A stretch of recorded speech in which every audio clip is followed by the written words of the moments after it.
The big question on everybody's mind. Are you ready for today's big kickoff? I know I am. I've been waiting a long time for it. A lot of years of preparation. A lot of years of blood, sweat, and tears.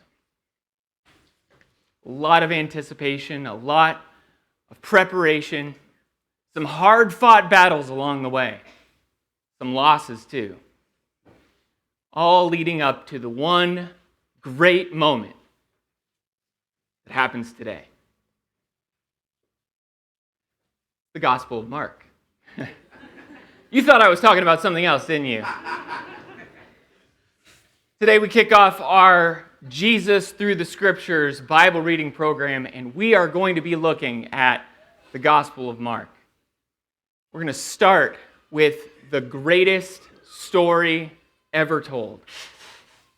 And that's looking at Jesus. And that's to help fulfill the goals of our elders here at this place, to experience the fullness of Christ, to lead us closer to Christ, to understand Him better. And how better to do that than to look at the life of Jesus, to get to know Him. And so we're beginning in the Gospel of Mark this week. One chapter a day, Mark 1, 2, 3, 4, and 5, leading you to Friday. And you will, hopefully, by the end of this week, if you haven't already started, you will hopefully, by the end of this week, find yourself in the midst of a power-packed, fast-moving, action-based gospel. Sometimes we watch these televised sporting contests and this time of year, and we find ourselves being more entertained by the commercials than we do the actual game itself. I know many of you are nodding your heads. But that is not the case with the Gospel of Mark.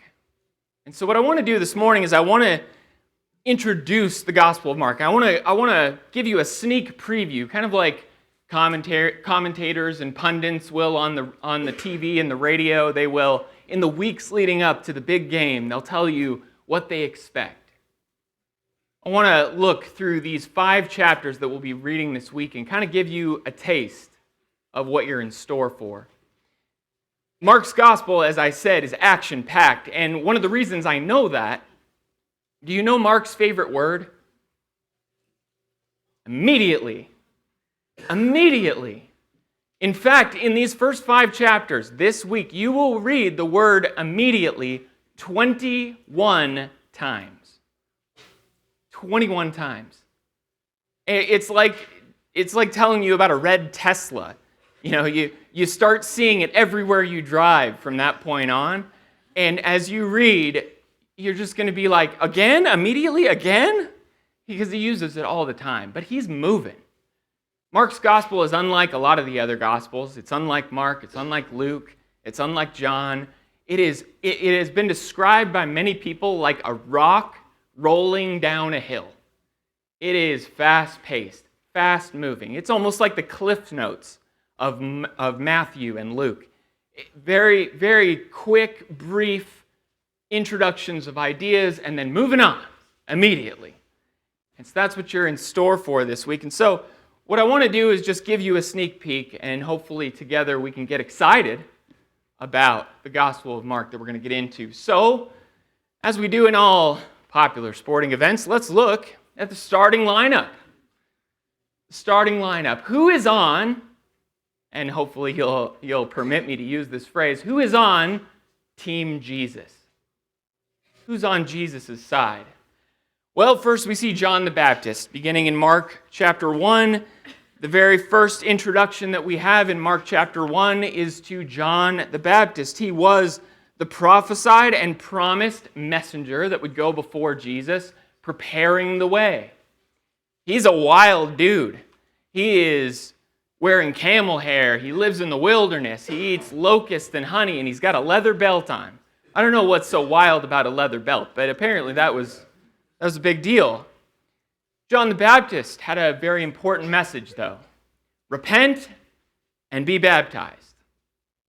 And then he says that he would pave the way for Jesus, and that eventually there would be one coming after him that would baptize not with water, but with the Holy Spirit. And he's talking there about Jesus. And we'll see a little bit of John here in this reading, but not very much. And as you get into this, you start seeing how quickly Mark moves. Actually, Mark probably focuses more on John the Baptist than he does on a lot of other really important things that he just kind of mentions briefly, skips over, and moves on immediately. But John is on Team Jesus. He is on Jesus' side. But we also see the 12. Here in chapter 1, Jesus meets Simon and Andrew, and he says, "Follow me, and I will make you fishers of men." And we know what they do. They leave their boats, they leave their nets, and they follow him. He meets James and John, says a similar thing to them, and they follow him. In chapter 2, we see how he calls a tax collector named Levi. And all he says to him is, "Follow me," and he rose and followed him. And then in chapter 3, we get into the listing of his apostles. He goes up to a quiet mountain with his apostles. He names them that way. They are essentially the delegation of Jesus. They are his dignitaries in the world. They speak on behalf of the king. And so these 12, he names them there, and they are on Team Jesus. We'll see a lot about them throughout this gospel. Who else is on Jesus' side? Well, the crowd. I don't want to get too far down into the football rabbit hole, but if you've ever watched a game where they call the crowd the 12th man, right? They call them the 12th man. It's like they're another player on the team. And what we see here throughout these 5 chapters, as we're going to read this week, you're going to see the crowd mentioned at least 15 times by Mark. He talks a lot about the crowd. You see the crowd pressing in on him. You see the crowd really comically almost chasing Jesus down, going from one place to the other. And if they can't find Jesus, they have to leave and go and find him as quickly as they can. They're always pressing in on him. They trap him in a house pretty much. You remember the story? And he's going to talk about that here, where they're basically all surrounding the house. And so the crowd is on Jesus' side here. And that's significant, that's noteworthy, because maybe many of these same people in the crowd, not many years after these events, would be shouting, "Crucify him." But here, in this reading, at the beginning of Mark's gospel, they are on Jesus' side. They love Jesus. They love what he's doing. And he's performing many miracles. We're going to talk about that in a minute. But they're definitely on Jesus' side. So that's the starting lineup. That's who's on Team Jesus. Let's look at the running game. The running game.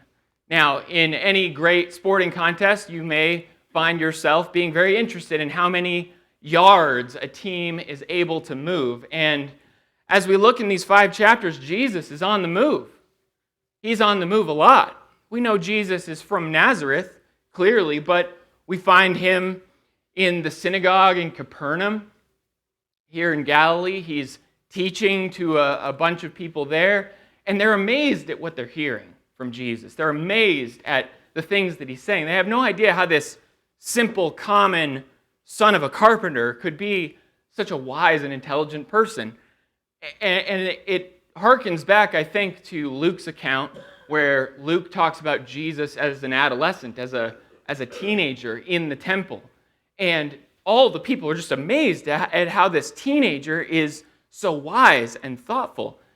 Now, Mark doesn't cover Jesus' early life. He doesn't cover any genealogy. So don't worry, there's no genealogies here in Mark. You're not going to get bogged down with that. But we see how the people are amazed at Jesus' teaching.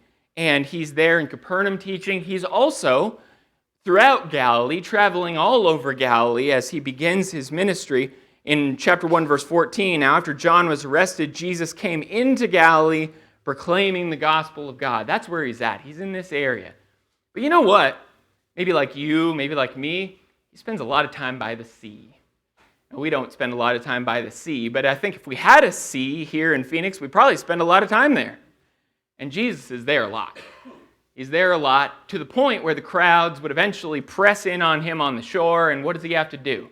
He has to get in a boat, go out a little distance from the crowd so that he can talk to them. And that's actually where we'll find Jesus speaking to the crowds in a couple of instances here. And he's spending time there by the sea, but chapter 4 at the end, chapter 5, he travels to Gadara, or the country of the Gadarenes. And that's significant because he travels across the Sea of Galilee. There's going to be a really amazing thing that happens on his journey across the sea. But he goes over there, he pops over there for just a real quick interaction with a persnickety demon, and essentially he gets booted out of the country and has to go back. And so at the end of chapter 5, he makes his way back to Galilee, and he spends the rest of his time there. So as you're reading, not only this week, but throughout your reading, anytime you see a place, anytime you see somewhere that's called out specifically by name, grab a Bible with a map in the back, print out a map, and maybe make a mark, and just notice where Jesus is going, because the running game is part of what Jesus is doing. He's not stationary, he's not stuck in one place, he's on the move. So let's continue and look at the offensive playbook. Okay? Jesus has plenty of plays at his disposal, in his arsenal. He does a lot, even in these 5 chapters, just this short reading. We see miracles. Oh boy, do we see miracles. Mark is just full of the record of Jesus' miracles. Actually, it's really interesting. In these first 5 chapters in the book of Mark, you see more miracles mentioned specifically, and then also many of them mentioned generically. But you see more miracles mentioned here in the first 5 chapters of the book of Mark than you do in all of the Gospel of John. John only records 7 of Jesus' miracles. Mark, at the very least, records 9, maybe 10, depending on your interpretation of some of these things, of the specific miracles that he mentions here. But then he also says that he was healing many people of their infirmities and many people of their demons. And so there's a lot of miracles being done here. And so he's casting out demons. He's healing people of various diseases. He's cleansing the lepers. And then again, he goes to the country of the Gadarenes and he meets that man with the demon named Legion, casts him out. Where does he cast him out? He casts him out into a bunch of pigs. And the pigs go running off the cliff and frightens the herdsmen and the people there, and then they essentially boot him out. But he's doing a lot of miracles here. And if we are experiencing the fullness of Christ this year, if we are finding Jesus through the Scriptures, you cannot help but be impressed by the power that Jesus has. In just a short, condensed, week-long, 1 chapter a day reading, you learn a lot about Jesus' power. You learn a lot about what he's capable of and what he does.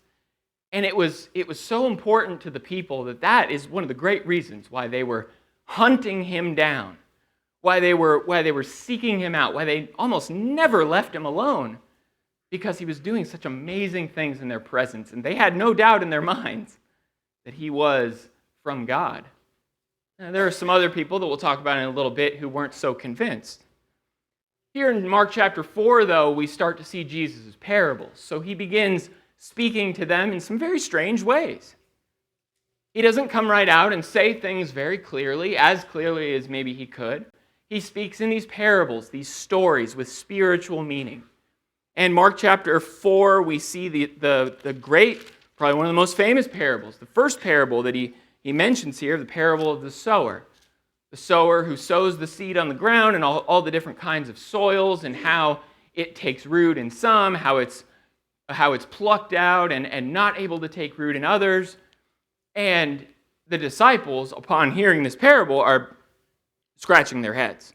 The 12 ask him about this parable, and Jesus says in Mark chapter 4, verse 11, "To you has been given the secret of the kingdom of God, but for those outside, everything is in parables, so that they may indeed see but not perceive, and may indeed hear but not understand, lest they should turn and be forgiven." There's a very specific reason why Jesus is speaking in parables, so that he can say something to them and it blows right over their head unless they're thinking spiritually.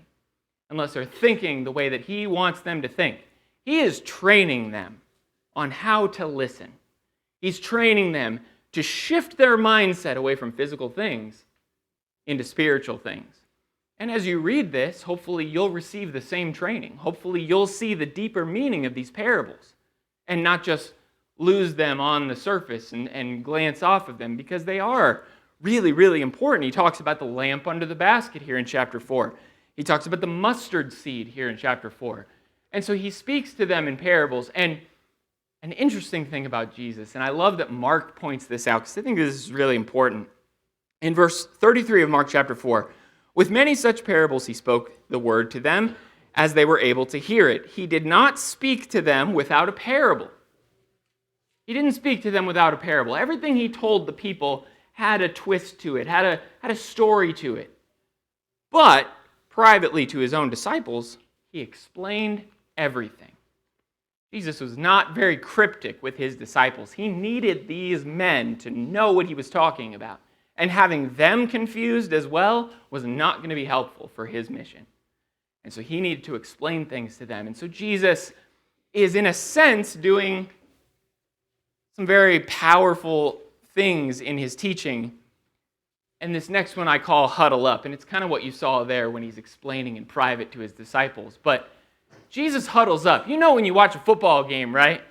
The quarterback's out there and he yells, "Blue 42," right? And he doesn't, that's probably the first time I've ever said that in public, but he shouts some nonsense word, right? And all the people on the team know exactly what he's talking about, know exactly what play that he's calling for, exactly what he wants them to do.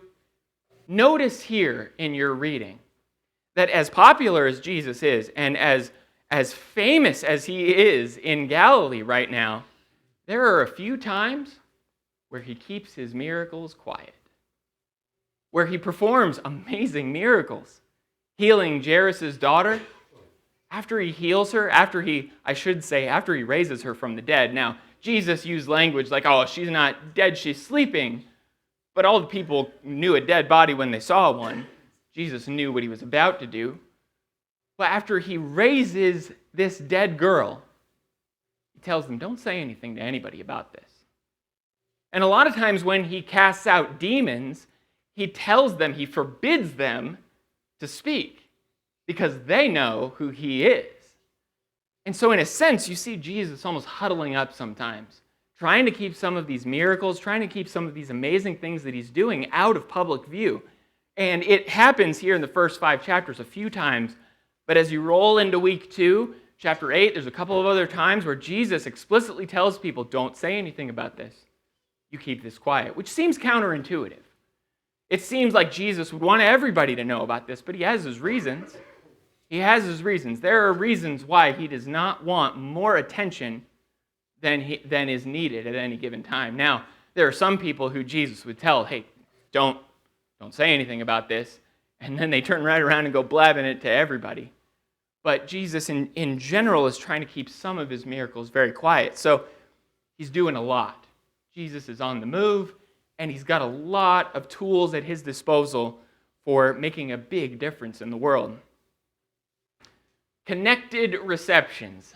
Okay, so Jesus connects with a lot of people, a lot of receptive people. He makes some really important connections with people in these first 5 chapters. So let's look at a few of those here. He connects with the sick and the demon-possessed. All those miracles where he's healing the sick, he's connecting with them. He's interested in them. You know, when he sees a man with a withered hand, he doesn't just pass it off and go the other way. He takes care of the situation. When he sees the Jairus, who's the head of the synagogue there, when he sees that he comes to him and asks him to heal his daughter, he takes care of that situation. Jesus is connecting with people who are sick and who are demon-possessed.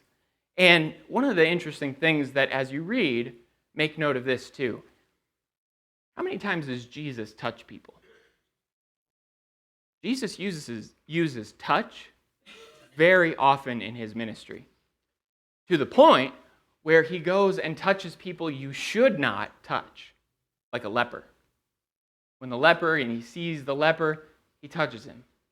Now, I'm sure anyone in that society probably would have been aghast at that. But Jesus touches him and heals him. Simon's mother-in-law, he takes her hand and heals her of her fever. Jairus' daughter, he takes her hand as she's there laying dead and calls her back to life. And we see the woman who had the infirmity of blood, who isn't touched by Jesus, but just simply touches Jesus' clothes, and she's healed. So he's making connections.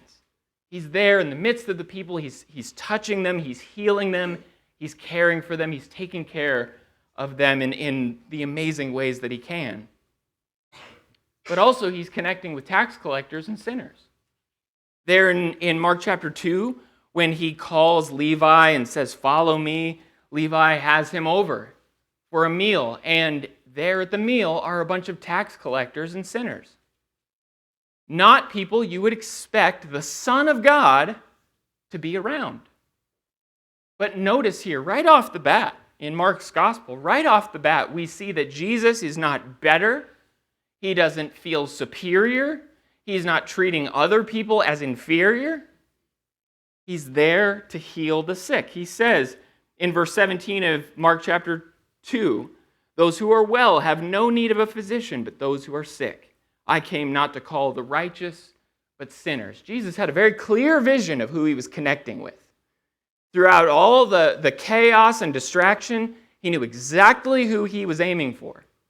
He was aiming for those who were sick, not for those who thought they were doing just fine. Were the tax collectors or were the Pharisees and the Sadducees, were the religious leaders in need of Jesus? Oh, absolutely they were, but they didn't think they did. These tax collectors, these sinners, were receptive. And that's a big lesson for us too. When we are receptive, when we are willing to receive Jesus, when we're willing to acknowledge that we have a need, then Jesus is there to connect with us, just like he did here. And he caught a lot of grief for it, and we'll talk about that in a second, but he didn't care. This is why he was here, to help these people, not to pontificate with all the religious leaders of the day, not to sit around on some throne. He was there traveling the running game, making connections with the lowliest of the lowly in their society. Don't laugh at this one. A hail from Mary? So chapter 3, we see Jesus. We don't actually see a whole lot about Mary, Jesus' mother. We don't see a whole lot about her throughout this gospel. Luke, Matthew, they both cover a lot about Jesus' childhood, about Mary, about all the things that happen. We don't see a lot about Jesus' mom here. But we do see her pop up as Jesus is surrounded again by a crowd. His mother, his brothers came standing outside, and they sent to him and called him. So they're out there in the back of this crowd trying to get to their son, trying to get to their brother. And does Jesus feel like this is an important interaction to have? In a sense, in a maybe strange kind of turn your head kind of way, he almost snubs his mom and his brothers. Not in a disrespectful way, not in a sinful way, of course. But what Jesus is showing here is that he's not here to have this familial clique where he hangs out with only the people he's comfortable with all the time. And he goes on to use this opportunity, and he says, "Who are my mother and my brothers?" Huh. I love how Jesus asks questions in some ways that really make you go, huh? What are you talking about? And looking about at those who sat around him, he said, "Here are my mother and my brothers. For whoever does the will of God, he is my brother and sister and mother." You know what he's doing here? He's making connections with those who obey the will of God. He views them as seriously as he views his own mother and brothers, his blood relationship. If you follow the will of God, you have a connection with Jesus in very deep ways. You could say you're on Team Jesus. You're part of the family. And Jesus uses this opportunity to make this connection with all those, anyone who would obey the will of God. And it's the same today. It's the same today. If someone decides that they're willing to obey the will of God, then they are part of the family. They're part of our family. They're not other people. They're not those people. They're our people. They're Jesus' people. And that's important because that helps us break down all of our prejudices, that helps us break down all of our biases and all the things that the world might build walls because of. We tear them down when someone is willing to obey the will of God. So let's close this thing out then, looking at the defensive coverage. Now, you all know you're not going to be able to win a game on offense alone, right? Well, maybe you can. I don't know. Depends on how much you score, right? But you need to be able to defend against some things. And here in these first 5 chapters, we see Jesus having to play a lot of defense. Right off the bat, in Mark chapter 1, verse 13, we see how Jesus is in the wilderness for 40 days, being tempted by Satan. Now, again, this is another mark of how Mark writes. A mark of how Mark writes. He doesn't cover anything about these 40 days. You're going to have to go to the other Gospels to find out what happened. And we know that the devil presented him with all sorts of temptations, and Jesus was able to respond to each one with the Scriptures and to correct him. He did not succumb to temptation, but he was there in the wilderness for 40 days being tempted by the devil. And that was significant because that happened right off the bat, right after he was baptized, immediately. And then immediately he goes in and begins proclaiming the good news of salvation. We also see him playing defense against the scribes and the Pharisees a whole lot. And it's not going to stop here. Again, he has to play defense here from these people, these religious leaders who do not appreciate what he is saying. They do not appreciate him. And especially, can you imagine being a religious leader thinking you are the source of all information, spiritually speaking, for the people, and having this nobody come in and garner as much respect and awe, doing as much amazing things as Jesus is doing? Can you imagine how they must have just been burning at Jesus? How much they must have hated him. And they would call him a blasphemer here. They would call him a Sabbath breaker. A couple of times, actually. He heals the withered man's hand in the synagogue on the Sabbath, and they accuse him of breaking the Sabbath there. His disciples, what are they doing? They're out in the fields. They're picking heads of grain. And the Pharisees are there. They're trying to trap him.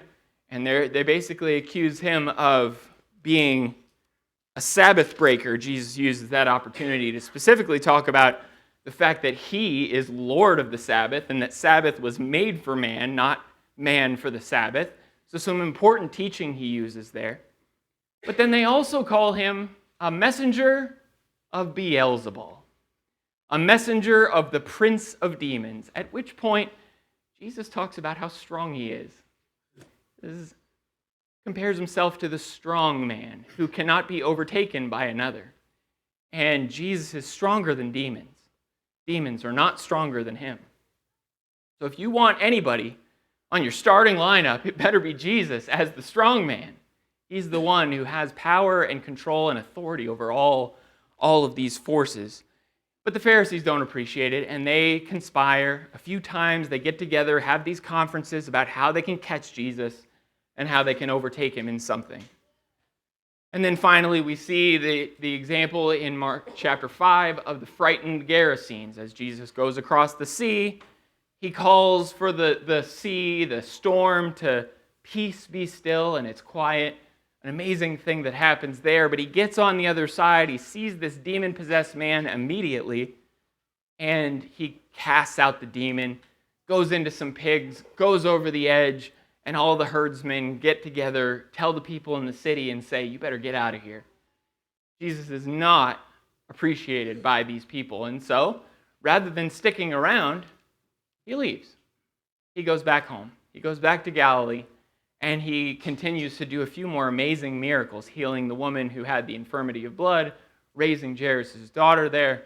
But they did not appreciate him. They were a little bit afraid of what Jesus could do or what he did, and they didn't want him around anymore. We'll see that a couple of times where people collectively don't appreciate Jesus. But what I want you to see as part of this is that as you read this week, the crowds are on Jesus' side. He has critics, but by and large, the majority of people appreciate what Jesus is doing. But later on, in the weeks to come, we will see that change such that Jesus is called by the entire crowd, crucify him. And so this isn't going to last for very long, but notice it while it is, and hopefully, if you were in that crowd, what would you have been saying? Would you have been praising him as the Son of God, or would you have been like the Pharisees who were skeptical of him and not willing to accept him? So, that's the first 5 chapters of the book of Mark summarized, and you're going to read a lot more this week, and you'll see a lot of things that we just didn't even have time to cover, but maybe you're thinking, I haven't preached a 5-point, 3-sub-point sermon in quite a while, and this is a lot of information, okay? But even in the things that we've talked about, you can start to see how this is just jam-packed, action-packed. The fact that he uses the word immediately so often here. And the question that I have for you, are you ready to read? Are you ready to get in to the Scriptures? Are you ready to find Jesus, experience the fullness of Christ, reading through the greatest story ever told? By the way, this is only the first quarter or so of Mark. And I guarantee you, I don't make a lot of guarantees from the pulpit. I try not to do that. But I guarantee you that if you tune in today at 4:30 when kickoff happens for the big game on TV, you will not see as much action, you will not see as much importance, you will not see as much substance as you will if you read Mark chapters 1 through 5 this week. This is packed. And so hopefully you'll do that along with me this week. And if you will, please take out your songbooks and turn to the number that's been announced. Really, the question is, if you haven't given your life to the Lord, if you haven't accepted him, I want to piggyback off of something that Chad said, maybe framed slightly differently. You need to buy the farm. You need to invest yourself. You need to give it all. You need to be a part of Team Jesus. And as he called his earliest disciples, all he had to say was, "Follow me." And if you think about that, it's not really an invitation so much as it is a commandment. It's an instruction. Follow me. And that's what I'm asking you. Are you ready to follow Jesus? Are you ready to give your life to the Lord? Are you ready to buy the farm? Are you ready to invest everything you have for this team? It takes blood, it takes sweat, and it takes tears. It takes everything you have for that entire time you are on the field of this life. But if you're willing to put out there your commitment to the Lord, then as he said, you can be saved. You can find and experience salvation if you come to him in baptism. If you have that need, please come forward as we stand and sing.